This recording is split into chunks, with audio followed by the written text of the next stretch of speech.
Hello everybody, I wonder if you can spot where I am today because I've moved from my house this week into Holly Classroom. You can be able to see a few things behind me that you might recognise. So it's time for chapter 7 of our book, The Folk of the Faraway Tree. And today our chapter is Up the Ladder That Has No Top. Have a look at the Year 1 curriculum board to see what your task is for this chapter. Joe and the others waited and waited, looking up the ladder every now and again. Beth got impatient and wandered off to look at some of the marvels. Joe called her back. "Beth, don't go wandering off by yourself, for goodness sake. We don't want to lose you as soon as we find Connie. We'll have a look at the marvels when Moonface brings Connie back." "Well, he's such a long time up the ladder," complained Beth. "I did want to go and see the cat that tells fortunes. She might tell me how we get back home." "Back through Giant Land, I suppose," said Silky. "I wish Moonface would come," sighed Franny, looking up the ladder for the 20th time. "What is he doing up there? Surely Connie can't have climbed very far." Moonface had gone a good way up. He climbed steadily, looking up every now and again, hoping to see Connie. At last he saw a pair of feet, and he gave a yell. "Connie! I've come to rescue you. It's Moonface coming up the ladder." The feet didn't move. They were big feet, and it suddenly struck Moonface that they were too big to be Connie's. He looked above the feet and saw a goblin looking down at him. "Oh," said Moonface, "I thought you were Connie. Let me pass, please." "Can't think why there's so much traffic on this ladder today," said the goblin, grumbling as he sat to one side. He had big feet, big hands, a big head, and a very small body, so he looked rather odd. On his knees he balanced a big can of paint, out of which stuck a paintbrush. "What are you doing up here?" asked Moonface. "Painting or something?" "I'm the goblin painter who has the wall giant proof," said the goblin. He pointed to where the wall between Giant Land and the Land of Marvels shimmered and quivered like a heat haze. "But I got in trouble with the witchy Wiley, who used to go and shop in Giant Land. I splashed some of my paint over her, and that means she was giant proof too. No giant in Giant Land could go near her, so she couldn't do any more shopping." You can see here, there's the picture of the goblin. "So she chased you, I suppose, to put a spell on you, and you rushed up the ladder that has no top," said Moonface, sitting down beside him to peer at the paint. "Bad luck.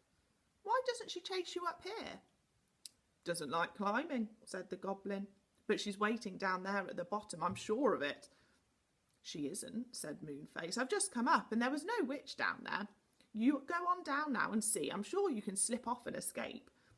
"She said she'd empty my giant-proof paint all over me if she caught me," said the goblin miserably.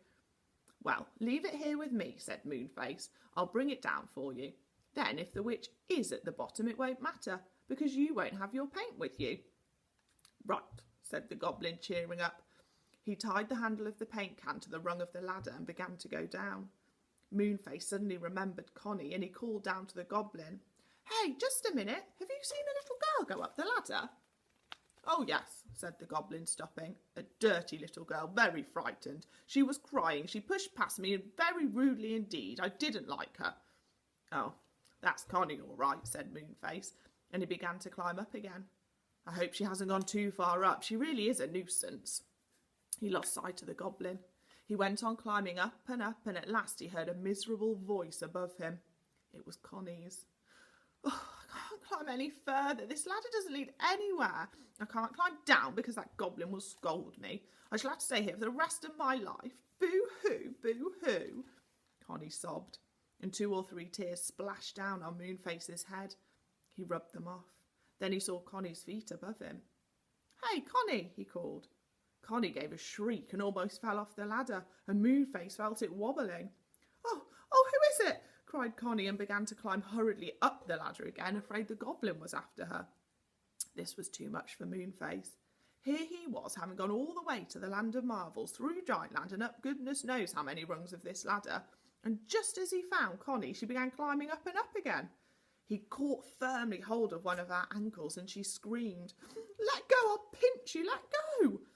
You come down, commanded Moonface. I've come to take you back home, you silly girl. You've caused us all a lot of trouble. Come on down, I'm Moonface. Connie sat down on the ladder with great relief. She put her arms around Moonface as he came up beside her and hugged him. Moonface, I was never so pleased to see anyone. Tell me how you got here. No, said Moonface, wriggling away. There's no time. The others are waiting at the foot of the ladder. Come on down, you silly girl. But there's began Connie. No, there isn't, said Moonface, beginning to wonder how many people there were sitting on the ladder, afraid to go down because they thought someone was watching them from the bottom. There's no goblin and no witch and no nothing. Only Joe, Beth, Franny, Silky and Saucepan. Come on, please. He made Connie climb down below him. Now, if you don't climb down pretty fast, I shall be treading on your fingers, he said. And that made Connie climb down much more quickly than she'd meant to. Down and down they went, down, and at last they were on the ground. The others crowded round them. Moonface, we thought you were never coming back. Connie, are you all right? A goblin came hurrying down, but you wouldn't stop and tell us anything. Moonface, what have you got in that can? Moonface showed them a can of giant-proof paint he had brought down with him. He untied it from the ladder when he came to it, and he told them about the goblin. Connie was longing to tell her adventures too, and she told them at last. When I got here into this land, and I wandered about a bit, she said, and I came to a cat that could tell fortunes. So I asked her to tell mine, and she told me all kinds of nasty things that would happen to me, so I scolded her, and she hissed and ran away. You naughty girl, said Silky. Well, she shouldn't have said nasty things to me, said Connie. Then a goblin, whose cat it was, chased me and said he would lock me up. Horrid creature. The others laughed. They thought Connie deserved all she got. So I suppose you shot up the ladder to escape and didn't dare come down, said Joe. Yes, said Connie, and I was so pleased to see Moonface. I don't like this land, and I don't like the Faraway tree either, or the enchanted wood. Or me, or Beth, or Franny, or Silky, or Moonface, or Saucepan, I suppose, said Joe. Pleasant child, aren't you? I think if I was a goblin, I would certainly chase you away. Well, what about going home? It's getting late. Oh dear, have we got to go through Giantland again, said Silky. I didn't like those enormous giants. I'm afraid of their great big feet. Yes, we've got to go through Giantland again, said Moonface. But I've got an idea. I'll splash you with a few drops of giant-proof paint. Then no giant can come near us. We'll be like the wall, giant-proof. Oh, what a good idea, said Beth. So Moonface quickly dabbed a few drops of paint on each of them. The places he dabbed shone shimmering and shone strangely like the wall. The children laughed. We look peculiar. Never mind. If it keeps the giants away from us, it'll be well worth it. They made their way to the shiny wall, which disappeared as they walked through it and reappeared again as soon as they were on the other side. Then they began to walk cautiously through Giantland to find the top of the beanstalk. Many giants were out taking an evening walk. Some of them saw the children and pointed in surprise. They knelt down to pick them up, but they couldn't touch them. The giant-proof paint prevented any giant from getting too near, and no matter how they tried, they couldn't get hold of any little groups of friends. This is jolly good stuff, this paint, said Joe, pleased. It was a good idea of yours, Moonface. Look, there's the top of the beanstalk, said Silky happily. Now we won't be long.